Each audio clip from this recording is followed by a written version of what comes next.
Hey there, fellas.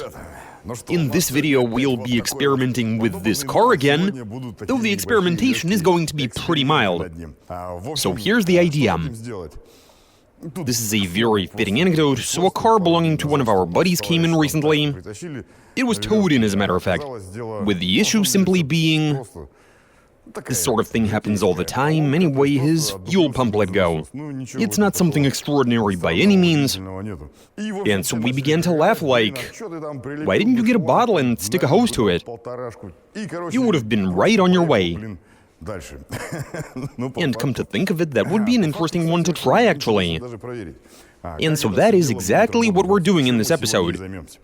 Here's what we're using to conduct this experiment. A jerry can with gasoline, a hose, a plastic bottle, as well as a couple of tire valve stems.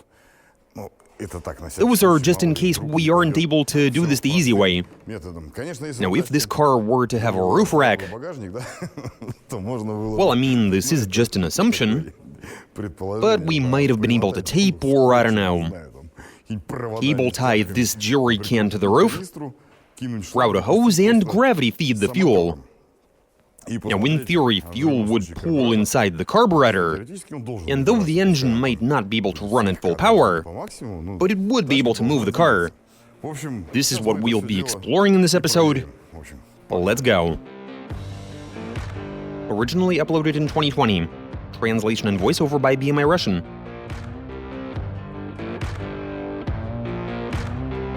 Goodness gracious.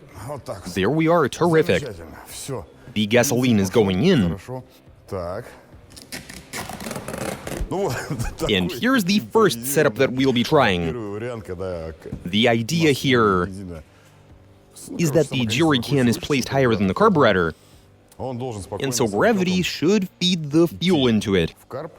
And in theory, the car should drive. What do you think is going to happen? Pause the video and share your thoughts. Alright, everything is ready, jerry can is in position. So far, I mean, yeah, there was some fuel in the carburetor, because we did start the car earlier. And now we find out whether the car is going to be able to move in this state. Here we go.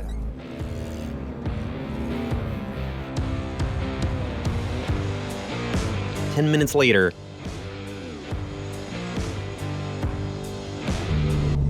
And so there you go.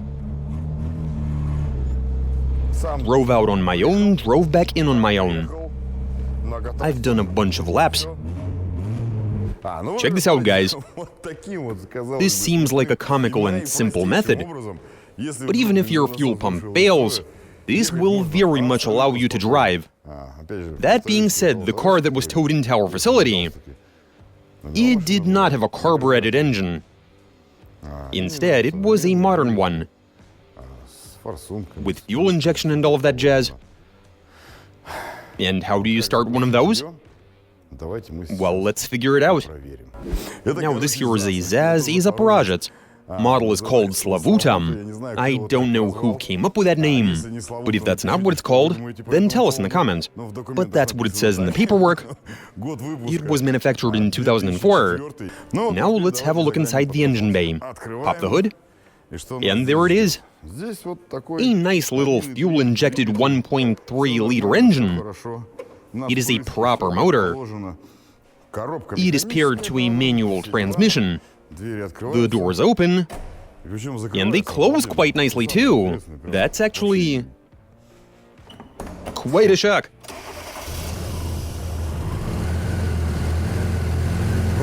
It runs, even though it's a 16-year-old engine. Even so, it runs pretty decently. But the crucial thing here is to figure out how to start this sort of fuel-injected engine with an inoperative fuel pump. And why not try starting an engine like this one with the fuel being gravity-fed?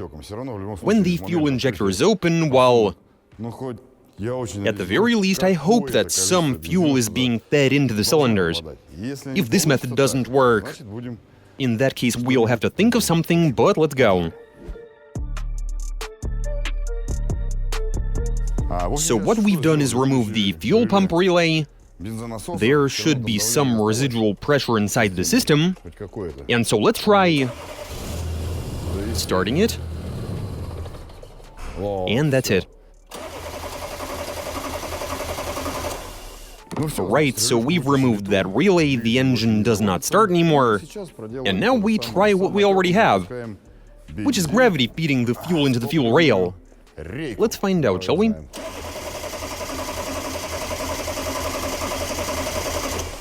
Oh, come on. Blow. What, can't blow hard enough to start an engine? Okay, so gravity feeding does not work in this case. Now we're going to try and insert... Oh, so that's what you're doing. You decided to go completely nuts. Okay, let's try. Wait, let me... It's a good thing you fitted a clamp then. Doesn't one run? Oh, there we go. I don't know why it's doing that. Give it some more. No, don't do that. The jerry can is gonna burst if you do. It is running though, look. But this setup won't allow you to drive. Right, so what we've established is that without pressure, this simply is not going to work. I know how we can create pressure. Get me that 1.5 liter bottle. We'll put a fitting into the cap. I was the one who came up with that. Yeah, I know. What you didn't come up with is putting the bottle onto the seat, sitting on top of it and driving off. Now that way this should work. I'm confident it will.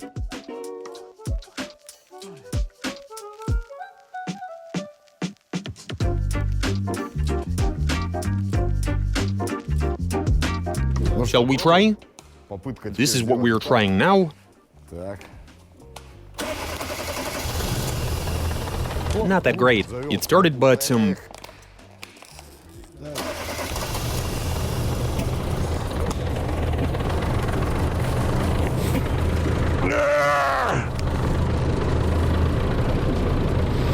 Now the throttle body is in a different spot. Come on, squeeze! I am. Seems to be running more stably. Rev it.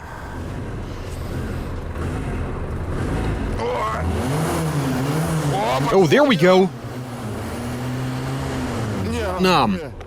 That is so hard. Yeah, I mean, squeezing a bottle with your hands, that is just nonsense. We need to add fuel. Fill it all the way, close it, extend the hose, and instead of squeezing, sit on top of it and attempt to drive. There. So look here. Sit on it. Crush it.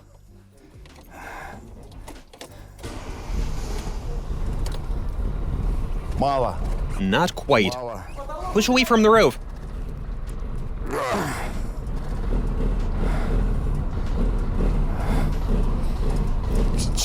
I've got a flashing check engine light and is a Parajet. What do you mean roll? It won't even get up to 1,000 RPM.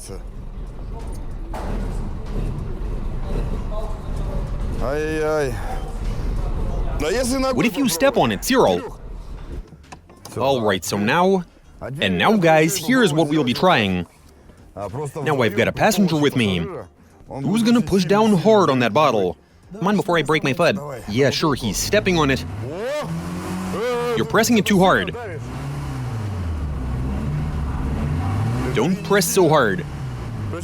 I'm not even doing anything. How that works is beyond me. The higher the pressure, oh, look at that. A bit less. Try revving it. Yeah, sure. I got it. How far can we get? How long can you keep it pressed? I don't know, we'd better try.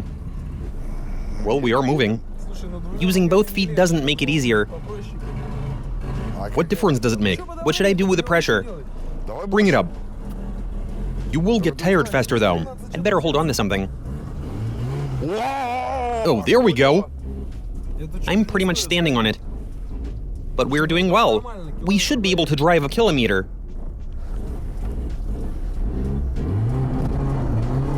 It's even got some power. Here we go. Is that a wrap? No, still moving. Nah, I don't think we can stay at it for long. Your legs are gonna be killing you. And even if we switch places, it'll just be the same situation. You do way more. Not enough pressure. Not enough? Not enough. Not even close. Nope, that's too much.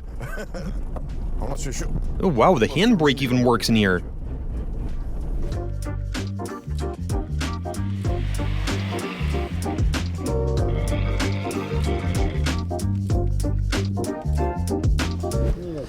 Another reason we've gone with this is, well, some fuel rails have return lines. But from the looks of it, this one doesn't.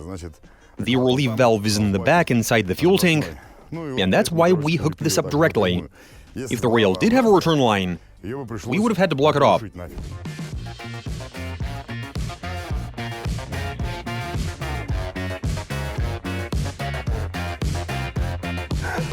This isn't easy for you, eh? Not in the slightest. We are sort of moving, aren't we? Sort of is the right word. We need to modify this system. Yeah, let's try that. We made it. Wait, what, you're done? It'll keep rolling. No, this is not an option. So you can step on the bottle, however, it's not what you'd call easy. And so here's what we'll be using. It's an interesting way to go. For starters, well, everybody has got a tire compressor. You can feed air into that bottle, generate some pressure inside of it, and inside our fuel system as well. And so now I expect this car to drive as if it had a regular working fuel pump.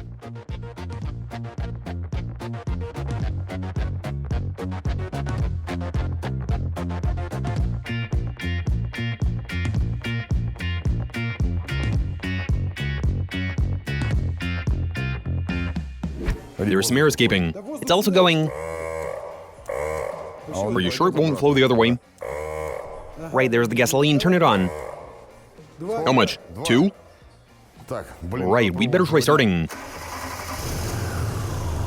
It's stable. And will continue to be for a while. Well, I mean... What's it reading, 2? 2 atmospheres. That's all we need. There we go, almost at 2.5. That fast. Yep. Holy cow. Will the engine rev, though? Looks like we've invented a fuel pump. Oh, wow. Awesome, look at that. Pressure should be dropping. Not dropping too fast, though. I mean... What's it reading? Don't switch it on for too long. We'll destroy it later. Drive first, destroy later. Yes. Then we see how much it can take. Pressure is at 1, let's go. 1.5 atmospheres. Does it feel good at 1.5? Totally fine. You're saying my legs couldn't exert. It is unstable at 1.5. Maybe it became so at higher pressure? You know, you actually might be right. Yeah, it didn't want to run. Now it's at 1.5 and I'm just keeping it there. Or is it too low? I don't know, let's drive around and... You can't tell yet? Not really, no. Oh, this is good. It is happy to move. 1.4. Wait a second. Was that way too little input? It's almost... 1.5. Yeah, it's feeling good. What? We're about to stall. Why do you say? Looks like we have a return line after all. When you bring the pressure above maybe 2, 3, it rapidly drops? It does, yeah. We start to lose fuel. We don't have too much of it left. Let's drive it to... What else are we gonna do? 2 atmospheres, and this should last for a while. So the fuel rail has a relief valve after all. Or the return line.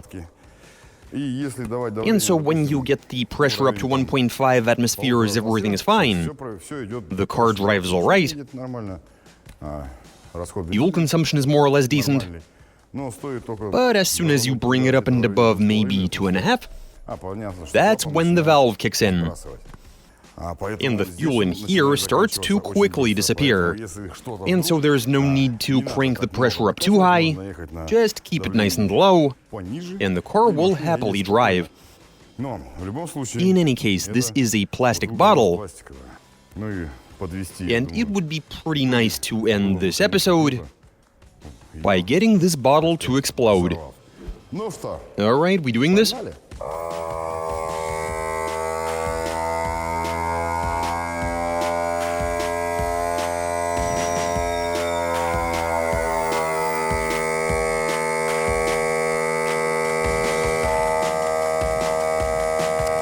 Nah, looks like pressure is escaping somewhere. There's definitely a leak somewhere. Anybody want to disconnect the hose? Of course the air is going to the fuel tank via the return line.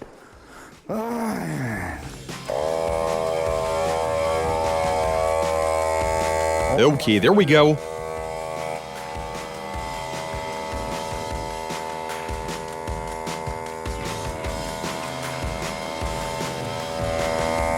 Or no.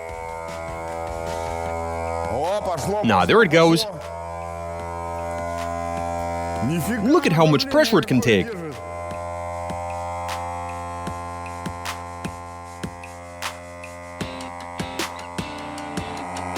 Look at that, the bottle doesn't have curves anymore. So look, the pressure gauge on the compressor is maxed out. The compressor itself is actively pumping the air, and it cannot pop the bottle. But I'm about to help it out. Did you hear that noise? Oh wow, dude, that is just... It ricocheted and hit the windshield. Did you see it? Look at this. Twice in a row. Nothing will happen. It's depressurized. That is some impressive plastic. Yeah, it's quite durable. Okay, so where does this bring us? Well, there's no such thing as a hopeless situation. If you got a carburetor, you can gravity feed it, even out of a jerry can. When it comes to fuel injection, well, I realize that not everybody is carrying fittings like this one in their cars, though I'm sure there are plenty of resourceful people out there who bring with them a bunch of stuff. But yeah, you can use a bottle and a couple of fittings to improvise a fuel pump, use a tire compressor to feed pressurized fuel into the fuel rail, and drive to doesn't even matter, a repair shop, your home or garage. Wherever. I'd consider this experiment to be a 107% success. These methods work, and that's all I got for you. Watch us, subscribe, send in your suggestions, comment, give us a big thumbs up. Alright, catch you later.